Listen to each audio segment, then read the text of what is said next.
কৃষক কৃষি তার উন্নয়ন সব নিয়ে আমাদের এই আয়োজন।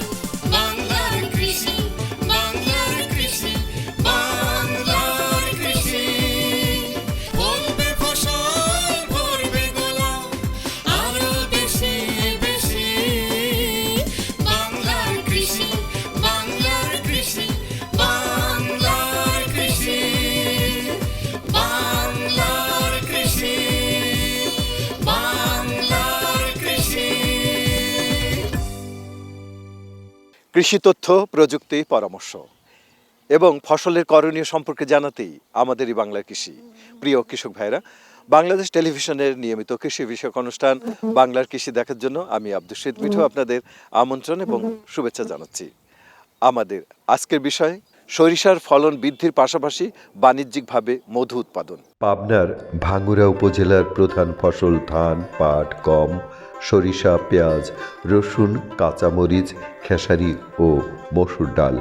সর্বোপরি রবি মৌসুমে সরিষার বাম্পার ফলনের জন্য এ উপজেলা বিখ্যাত। বর্তমানে এখানে সরিষার ফলন বৃদ্ধির পাশাপাশি সরিষা ফুলের মধু উৎপাদনের কার্যক্রম বেশ জনপ্রিয় হয়ে উঠেছে। উপজেলায় এবছর মোট ৬,৬৩৫ হেক্টর জমিতে সরিষার আবাদ হয়েছে। সরিষা চাষের সাথে মৌ চাষ করলে সরিষায় পরাগায়ন বৃদ্ধির ফলে তৈলবীজের ফলনও ১৫ থেকে ৩০% বৃদ্ধি পায়। একই সাথে মৌসুমে বাক্স প্রতি ২০ থেকে ৩০ কেজি মধু উৎপন্ন হয়। সেজন্য দিন দিন সরিষা ক্ষেতে মৌ চাষ পরিচিত হয়ে উঠেছে।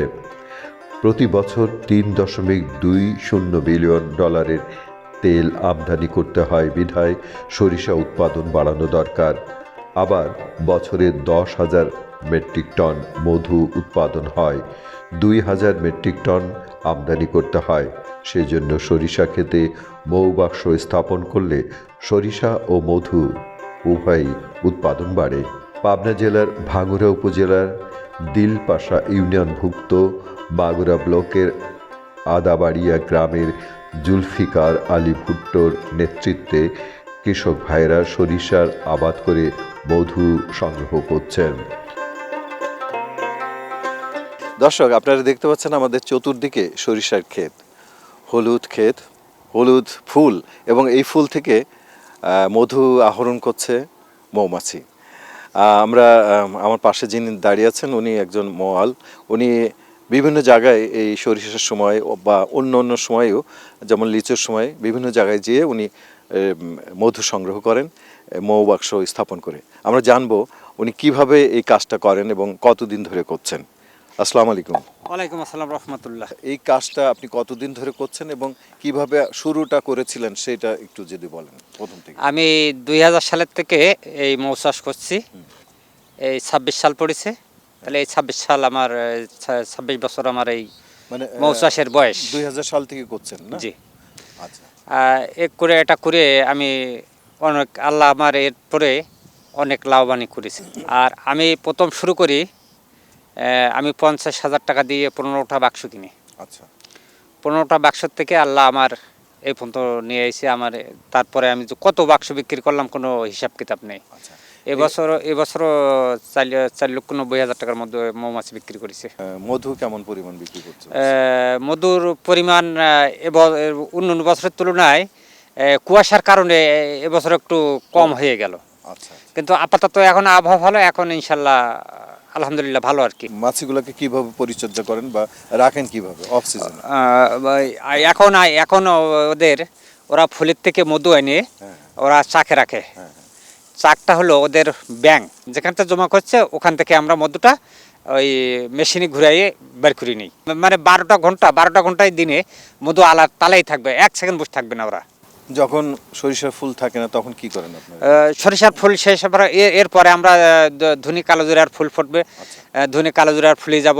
তারপর ধুনির কালোজিরার ফুল শেষ হলে লিচুর ফুল ফুটবে, লিচুর বাগানে যাব।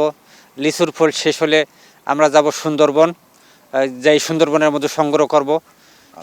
সুন্দরবনের মধ্যে সংগ্রহের পরে তারপরে আবার তিল হয়, তারপর আমরা তিলের মধ্যে সংগ্রহ করব। তিলের মধ্যে সংগ্রহ করার পরে তখন আর কোনো ফুল থাকে না, তখন আমরা চিনি খাওয়াই মৌমাছিরে। প্রতি সপ্তাহেই বাক্স থেকে মধু সংগ্রহ করা হয়। প্রত্যেক খামারি জমিতে প্রায় 6 থেকে 7 জন লোক এই কাজের সাথে সম্পৃক্ত রয়েছে। উপজেলা কৃষি অফিস থেকে সরিষা ক্ষেতে বেশি বেশি মৌবাক্স স্থাপন করে সরিষার ফলন বাড়ানোর জন্য পরামর্শ দেওয়া হয়ে থাকে। মৌচাষী জুলফিকার এবছর 4 লক্ষ টাকার মৌমাছি বিক্রি করেছেন। সরিষার আবাদ শেষে মৌচাষিরা তিল, তিসি, লিচু থেকে ফুলের মধু সংগ্রহ করবেন।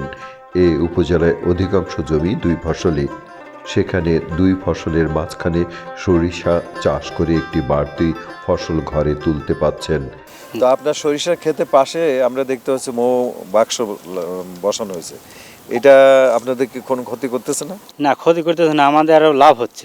কিভাবে লাভ ধরেন যে ফুলের পরাগায়ন ঘটাতেছে, মৌমাছি ফুলের থেকে ফুলে বসতেছে, সেই জন্য আমাদের ধরেন যে লাভ হচ্ছে। ওদিকে ধরেন যে মধু উৎপাদনও ওদের বেশি হচ্ছে, তাতে পাশাপাশি আমরাও লাভবান হচ্ছি, তারাও লাভবান হচ্ছে। আচ্ছা, এই বিষয়টা কি আপনারা আগে জানতেন? জি, জানতাম না, আগে জানতাম না। আমার এই উপসহকারী সাহেবরা আমাদের কৃষি অফিস থেকে আমার সব আসে আমাদের বুঝেছে, আমরা সব এখন জানি। মৌবাক্সে মৌমাছি পালনের জন্য যে বাক্স তৈরি করা হয় তার তলার কাঠ, বাচ্চা ঘর, মধুঘর, ঢাকনা ও ছাদ থাকে। কাঠগুলো সাজিয়ে মৌবাক্স তৈরি করা হয়, সেখানেই মৌমাছিরা মৌচাক তৈরি করে। এই বাক্সে মৌমাছির যত্ন নিতে হয়। বাক্সে মৌমাছির সংখ্যা খুব বেশি হলে বাক্স ভাগ করে মৌমাছি নতুন বাক্সে দিতে হয়। শীতের রাতে ছালা দিয়ে বাক্স ঢেকে রাখতে হয়। মৌমাছির শত্রু ও রোগ দমনের ব্যবস্থা গ্রহণ করতে হয়। রানী মৌমাছি দুর্বল হলে তাকে পরিবর্তন করে দিতে হয়। মৌচাকের মধু এমনভাবে সংগ্রহ করতে হয় যেন মৌমাছি তাতে অসুবিধার সম্মুখীন না হয়। মৌ চাষের কিছু অসুবিধা রয়েছে। কৃষক ভাইয়েরা মৌবাক্স স্থাপনের সুফল সম্পর্কে সচেতন না হয় অনেকেই অনীহা প্রকাশ করেন। আশেপাশের ক্ষেতে কীটনাশক ব্যবহারের কারণে মৌমাছি মরে যায়। অফ সিজনে মৌমাছি বাঁচিয়ে রাখা কঠিন। আমি এইখানে আসার পর থেকেই এই মৌ চাষিরা আসে এবং আসে আমাদের কাছে সহযোগিতা চায় যে আমাদের যথা এখানে কোনো কৃষক যাতে আমাদের কিছু না বলে, কিছু না বলে, দুর্ব্যবহার না করে, আমরা তখন এখানে আসে কৃষকদের জানা দেই। এখানে সরিষার তো একটা পরাগায়নের পরাগায়ন ঘটে, সে পরাগায়নের অবস্থানে জন্য এখানে কিন্তু আসে, শুধু তাদের ব্যবসার জন্য আসে না, তারা কিন্তু আপনাদের উপকারার্থে আসে এবং আপনারাও তাদের উপকারার্থে আসে। আর এখানে যে মধুটা সংগ্রহ করতেছে এটা অনেক তাদের উপকার আসে। এই শুধু তাদেরও না, তাদের তো ব্যবসা আছে, তাদের একটু আছে, তাছাড়া এই মধুটা খুব পুষ্টিকর এবং মধু খাইলে অনেক রোগের হাত থেকে রক্ষা পাওয়া যায়। মধু প্রক্রিয়াকরণের সুযোগ কম, সেই জন্য উদ্বুদ্ধকরণের মাধ্যমে মৌবাক্স স্থাপনের উদ্যোগ গ্রহণ করা হয়েছে। সরিষা ক্ষেতে মৌবাক্স স্থাপন করে মধু আহরণের লক্ষ্যে সরিষা চাষি, মৌচাষি এবং এলাকার লোকজনকে সম্মিলিতভাবে উদ্যোগ গ্রহণ করতে হয়। কৃষি সম্প্রসারণ অধিদপ্তরের কর্মকর্তাবৃন্দ এ ব্যাপারে অগ্রণী ভূমিকা পালন করে যাচ্ছেন। দেশে আছে মধুর প্রায় 1,500 কোটি টাকার বাজার। প্রাকৃতিক উৎসের সাথে সরিষা ক্ষেতে মৌবাক্স স্থাপন করে সরিষার ফলন বাড়ানোর পাশাপাশি মধু উৎপাদন বাড়ানো গেলে মধু রপ্তানি করা যাবে। বাংলাদেশ মধু আমদানি করলেও বাংলাদেশ থেকে কিছু মধু ভারত, জাপানে রপ্তানি হয়ে থাকে। মধুর অপার সম্ভাবনা রয়েছে। কৃষি সম্প্রসারণ অধিদপ্তর এই কার্যক্রমকে সম্প্রসারণের জন্য চেষ্টা করে যাচ্ছে। উপসহকারী কৃষি কর্মকর্তাগণ কৃষকদের মাঠে গিয়ে মৌমাছির পরিচর্যা, মধু আহরণ ও প্রক্রিয়াকরণ প্রযুক্তি শিক্ষা দিয়ে যাচ্ছেন। ভাঙ্গুড়া উপজেলায় প্রায় 6,635 হেক্টর জমিতে সরিষা চাষ হচ্ছে এবং এই সরিষাতে প্রায় 110 জন মৌ খামারি এখানে বর্তমানে আছে এখনও, এবং এখান থেকে আমরা আশা করছি যে আমাদের অনুযায়ী আনুমানিক আমরা আশা করছি যে প্রায় 25 টনের মতো মধু আমরা এখান থেকে মানে উৎপাদন করতে সক্ষম হব এই মৌখামারিদের দ্বারা। এবং এখানে কিন্তু আমরা দুইটা জিনিস দেখতে পাচ্ছি যে আমাদের সরিষার পাশাপাশি সরিষাতে যেমন ফলন বাড়ছে, সেই পাশাপাশি কিন্তু আমরা এই যে মধু উৎপাদনের দিকটাও আমাদের দেখতে হবে যে এটার মাধ্যমে কিন্তু আমাদের অর্থনীতি অনেক দূর এগিয়ে যাচ্ছে। পাশাপাশি সরিষা আমরা জানি যে একটা পরপরাগায়ন উদ্ভিদ এবং এটাতে কিন্তু পরাগায়নের জন্য বাহকের দরকার হয়। তো সেই বাহক হিসাবে কিন্তু মৌমাছিটা অনেক গুরুত্বপূর্ণ ভূমিকা পালন করে। তো এখন দেখা যাচ্ছে যে দুইটা জিনিস যদি আমরা পাশাপাশি রাখি, একটা অর্থকরী ফসল আমাদের সরিষা যেটার উৎপাদনও বাড়ছে, প্লাস পাশাপাশি মধু উৎপাদনের মাধ্যমে আমরা অর্থনৈতিক দিক থেকেও আরও লাভবান হচ্ছি, যেটা আমাদের কৃষকরা বলবো যে কৃষকরা অনেক লাভবান হচ্ছে এবং মৌখামারি যারা আছে তারা তো অত্যন্ত লাভবান হচ্ছে। দেশের সর্বত্র সরিষা ক্ষেতে মধু উৎপাদন করতে মৌবাক্স স্থাপন কার্যক্রমকে আরও জোরদার করতে কৃষি সম্প্রসারণ অধিদপ্তর কাজ করছে। মধু প্রাকৃতিক উৎসজাত একটি পুষ্টিকর খাবার। ঔষধ হিসেবেও মধুর কদর রয়েছে। এখানে 45,000 হেক্টরের উপরে এবছর সরিষার চাষ হয়েছে এবং আধুনিক জাত আমরা সম্প্রসারণ করেছি। সরিষা চাষে অন্যতম একটা বৈচিত্র্য এনেছি, সরিষার পাশাপাশি মধু চাষ। এবছর আমরা 110 মেট্রিক টন মধু চাষের লক্ষ্যমাত্রা নির্ধারণ করেছি এবং আমরা লক্ষ্যমাত্রা অর্জন করতে পারবো বলে যথেষ্ট আশাবাদী।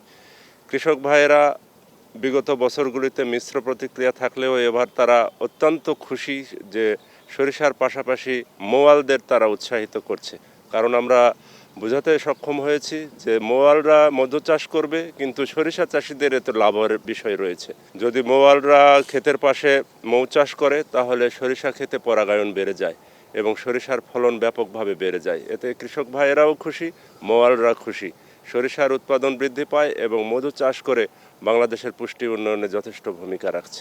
সরিষা ক্ষেত সহ অন্যান্য ফসল ক্ষেতের সর্বত্র যদি মৌবাক্সে মধু চাষ করা যায় তাহলে এটি হতে পারে দেশের আর্থিক উন্নয়নের একটি গুরুত্বপূর্ণ পদক্ষেপ। আমরা আশা করি ফসল ক্ষেতে মৌ চাষ দেশে সর্বত্র সমানভাবে ছড়িয়ে পড়বে। সরিষা হচ্ছে বাংলাদেশে অত্যন্ত গুরুত্বপূর্ণ একটি লাভজনক তেলবীজ ফসল। মূলত অক্টোবর নভেম্বর মাসে এটি বোনা হয় এবং খুব স্বল্প জীবনকালীন বিদায় আমন ধান কাটার পরপরই আমরা সরিষা করে বোরো ধানে যেতে পারি। আর সরিষা ফুলে যে পরিমাণ মধু হয়, আমরা যদি সেখানে বাণিজ্যিকভাবে মৌবাক্স স্থাপন করি তাহলে কিন্তু আমাদের তেল বীজের ফলন 15 থেকে 30% বৃদ্ধি পায়। বাংলাদেশে আসলে প্রতি বছর $3.2 বিলিয়ন তেল বীজ আমদানি করতে হয়, যেটা অনেক পরিমাণে আমাদের টাকা দেশের বাইরে চলে যাচ্ছে। আমরা যদি আমাদের দেশে সরিষার উৎপাদন বাড়াতে পারি আর পাশাপাশি যদি আমরা বাণিজ্যিকভাবে মৌবাক্স বসাই তাহলে আমাদের যে পরিমাণ টাকা আমরা দেশের বাইরে চলে যাচ্ছি সেটা আমাদের দেশেই থাকবে। এটার পাশাপাশি আমাদের তেল উৎপাদনও হবে, আমাদের মৌ চাষও হবে। এটা আমি মনে করি অত্যন্ত একটি অর্থনৈতিক দুয়ার আমাদের নতুন তরুণ উদ্যোক্তার জন্য। যেমন পাবনার যে ভাঙ্গুড়াতে আমাদের এখন মৌবাক্সগুলো বসানো হয়েছে, এখানে আমাদের প্রতি সপ্তাহে কিন্তু আমরা 1.5 থেকে 2 কেজি করে, আমরা যদি গড়ে হিসাব করি আমরা 15 থেকে 20 কেজি আমরা মধু পাই। আসলে আমাদের যদি আমরা মধুর বাজার চিন্তা করি, দেশে প্রায় 1,500 কোটি টাকার মধুর বাজার রয়েছে। আর এই মধু কিন্তু আমরা আমদানি করার পাশাপাশি এখন বর্তমানে ভারত এবং জাপানেও কিছু মধু রপ্তানি করা হচ্ছে। আর আমরা সবাই জানি মধু অত্যন্ত একটি পুষ্টিকর খাবার। তাহলে আমরা যদি সরিষার ফলন বাড়াতে চাই আমরা অবশ্যই আমাদের বাণিজ্যিকভাবে মৌবাক্স স্থাপন করব। আমাদের কৃষি সম্প্রসারণ অধিদপ্তরের আওতায় বিভিন্ন জায়গায় এখন সরিষার পাশাপাশি মৌবাক্স দেওয়া হচ্ছে।